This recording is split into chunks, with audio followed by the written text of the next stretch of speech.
Sa number 8, 22 ka mga barangay nga wala maka-liquidate sa financial assistance ang hindi na maka-entra sa mga kompetisyon kag hindi naman hatagan sa financial assistance sa Masskara Festival.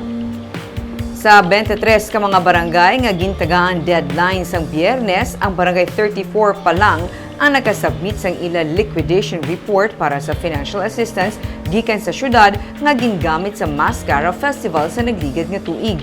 Para kay Councilor Jason Villarosa, ang pamuno sang Committee on Tourism sang Konseho, obligasyon sang barangay nga mag-submit sang financial statement sa 200,000 pesos nga financial assistance para sa street dancing kag arena competition kag 150,000 sa electric mascara competition. Gani para sa iya, magluwas nga hindi na maka-entra sa Masskara Festival 2023 competition ang mga barangay nga wala pa maka-liquidate, hindi naman dapat maghatag sang financial assistance sa ila ang syudad, mentras nga hindi sila maka-liquidate sa pondo nga ginhatag sa ila. Nagmando na si Mayor Albi Benitez nga kung hindi maka-liquidate ang mga barangay nga natagaan sang financial assistance, hindi naman sila tugutan nga makapasakop sa natalana nga kompetisyon sa Masskara Festival 2023.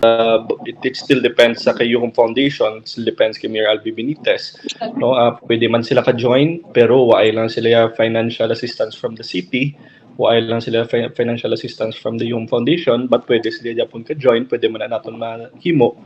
Kay I think if i-stricton gid naton basi waay bala may ma-intra, no?